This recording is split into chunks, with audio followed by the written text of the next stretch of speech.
Alright, so you did posting or active search and you found out a bunch of candidates that you would like to interview. What to do next? How to prepare for this remote interview and not to fail? How to find out everything about the candidate and also find out if they are the right fit for your company. Maybe they're not. So, my name is Alina. I'm a founder of a remote recruitment agency and a recruiter in the remote area.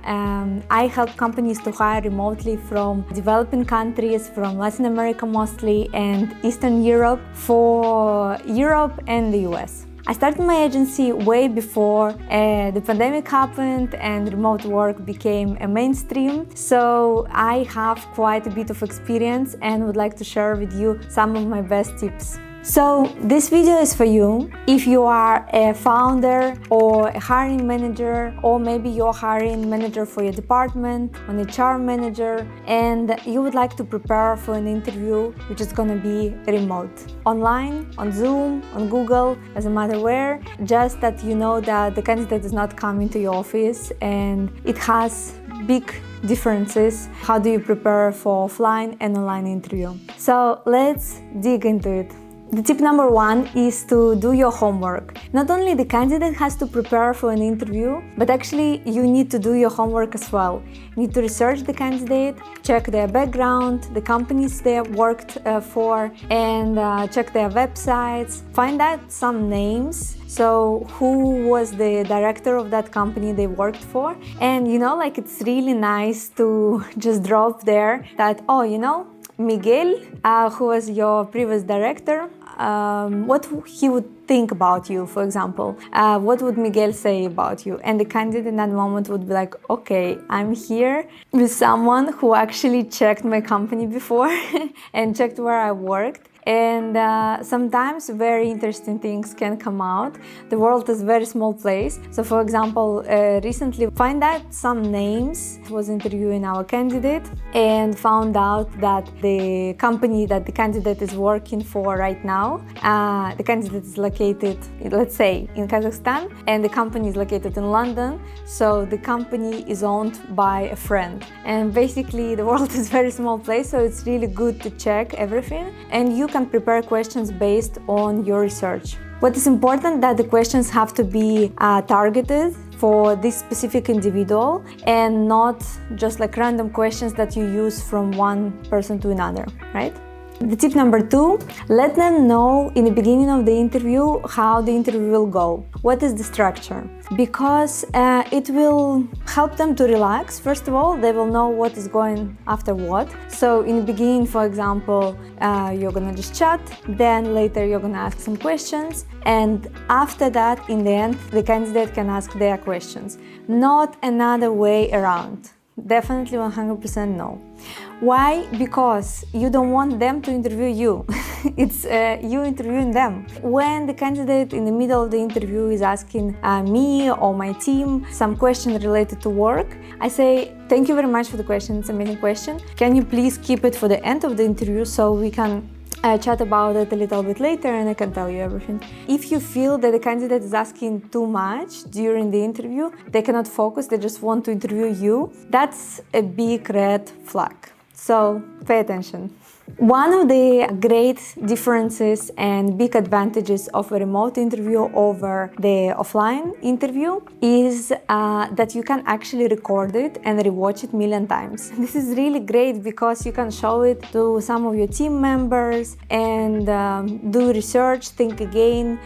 When on the live interview, that's not a common practice to record. People would be against that 100%. I think they would feel uncomfortable and it would be weird. But of course, it is also done, especially in the bigger companies. So here you can actually record the interview. The important tip here is to ask the candidate, is it okay for them that you're recording? In my experience, 95% of people say that yeah, sure, no problem. And there are a few who have a problem with that, they have questions. But basically what you need to explain is just that you keep it for yourself, it's for internal purposes, you are not going to put it anywhere, it's highly confidential, that's what is important. So my clients actually get a recording with the timestamps of all the interviews that we conduct with the best candidates, and this is very convenient because they don't have to watch whole interview, they can just go to the questions that are the most important, and if they like the person, then they watch the whole interview. So I always recommend to watch the whole interview and not to skip just to a few questions. Of course, it's very important to get the whole idea on the person. Yeah, that's something that can be done as well. Another thing to remember is to keep it short and on point. I'm not a big fan of a huge couple of hours interviews. I prefer way more when interviews are done in 2 stages. One is more general to find out about the candidate if they actually fit the position. And the second one is more technical and only on hard skills and checking if they actually everything they said before is true and asking more details, So usually, for example, in my case, how we are doing that general interview ourselves, and our clients in the very end only do the interviews of the best of the funnel, and they check them with the technical questions and more specific questions about their company and how they've done their research. So they check all that. Next one, don't waste your time. Don't keep interviewing someone who clearly gives you lots of red flags. Like you are wasting your time, you're wasting the time of the candidate. It is just drains your energy. I wouldn't go for it because it's super time consuming already. The hiring process in general, usually, for example, for us to hire one person takes 60 to 70 hours.